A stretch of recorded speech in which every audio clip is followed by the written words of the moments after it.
Dal Vangelo secondo Giovanni. Allora i giudei si misero a discutere tra di loro. Come può costui darci la sua carne da mangiare? Gesù disse: in verità io vi dico, se non mangiate la carne del figlio dell'uomo e non bevete il suo sangue, non avrete in voi la vita. Chi mangia la mia carne e beve il mio sangue ha la vita eterna, e io lo risusciterò nell'ultimo giorno. Perché la mia carne è vero cibo, e il mio sangue è vera bevanda. Chi mangia la mia carne e beve il mio sangue dimora in me e io in lui.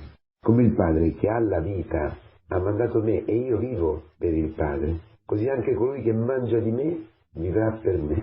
Questo è il pane vivo disceso dal cielo, non come quello che mangiarono i vostri padri e morirono. Chi mangia questo pane vivrà in eterno. Queste cose disse Gesù insegnando nella sinagoga a Cafarnao. Questo linguaggio è duro, chi potrà? Perché è durissimo, un discorso che suppone un amore folle, un amore straordinario, un amore che coinvolge completamente la persona che ama, al fine di trasformare la persona amata in se stesso, dimorare in Cristo. Dice San Giovanni della Croce, amata nell'amato trasformata. E questo è quello a cui tutti siamo chiamati. E questo è il cristianesimo. E questo è il nostro cammino di fede di ogni giorno. Per questo, non per altro, fratelli, non per aggiustare alcune magagne della nostra vita, non per mettere delle toppe, non per diventare un po' più buonini, non per diventare un po' più gentili, un po' più civili, non per vivere una vita più onesta. No, ma quello è proprio il minimo indispensabile. È diventare Cristo. È Cristo che dimora in te. È Cristo che ama in te. È Cristo che è mandato in te. Vivere per Cristo, vivere in Cristo, vivere in virtù di Cristo e vivere per Lui, cioè proprio offrendo la sua vita per Lui, amandolo, vivere questa intimità profonda con Cristo. E con Cristo significa nel Padre, con questo significa nel cielo, con questo significa con la nostra origine, avere chiaro dentro di noi da dove veniamo e dove stiamo andando, scoprire in tutto un'occasione per donarsi completamente, vivere in eterno, fratelli, perché banalizziamo Gesù Cristo. Chi ha Gesù Cristo dentro, chi mangia la sua carne, cioè chi si nutre con i sacramenti, con la parola, nella comunità cristiana, perché questo significa mangiare e bere di Cristo, fratelli carissimi, vivere nella Chiesa sino in fondo, perché il corpo di Cristo è la Chiesa, è la comunità cristiana.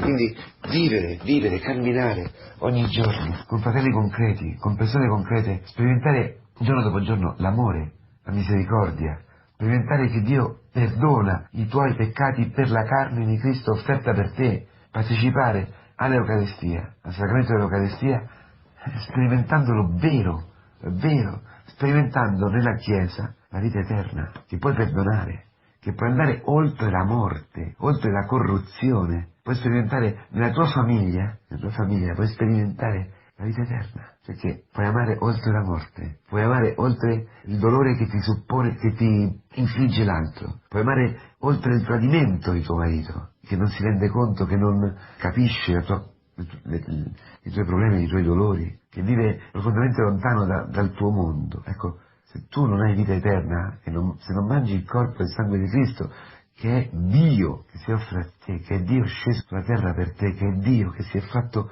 più piccolo di te perché tu potessi accettarlo, accoglierlo, tu non mangi, se tu non dici Amen, è vero, tu mi ami tantissimo, non hai intera vita. Allora, se non hai intera vita, non ce la farai, divorzierai giuridicamente o divorzierai nel cuore. Ma così per ogni altra nostra realtà. Ma chi ha vita e vita dentro? Ma voi pensate che non sarà onesto, che non avrà discernimento su cosa è buono per il fratello, su cosa è buono anche per la città, per il paese, eccetera, entra in armonia con il creato, è vita eterna, ha la vita divina, dimora nel creatore, dimora nel figlio di Dio, dimora, permane costantemente nel pensiero di Cristo, nella parola di Cristo, nei gesti di Cristo. È Cristo vivo in lui, vita eterna, è amore che va oltre i limiti umani, è il pane del cielo, cioè il pane soprannaturale, è Cristo con la sua vita soprannaturale, col suo sangue offerto, sangue è anche vita, offerto per farci vivere una vita soprannaturale nella vita naturale.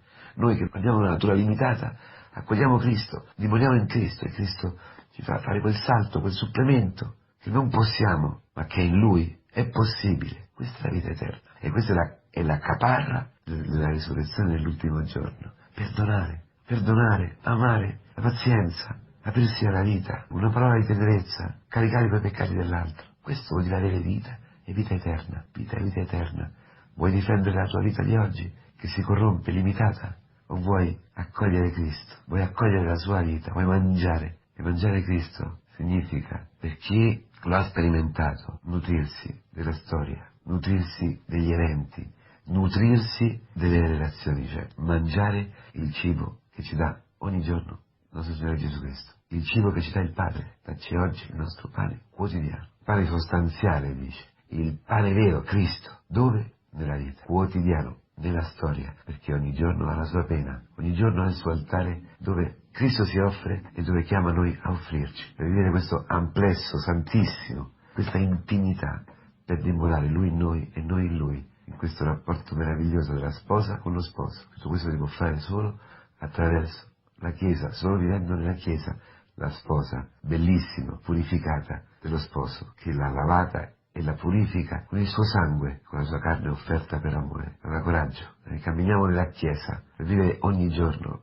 l'Eucaristia, per vivere ogni giorno come un rendimento di grazie, per vivere ogni giorno la gratitudine nel cuore, per vivere ogni giorno offrendo noi stessi in Cristo, che si offre per noi e in noi, per la salvezza di chi c'è accanto. Allora tutto acquisterà un altro significato, ogni lavoro, ogni parola, ogni incontro, tutto saprà di vita eterna. Buona giornata.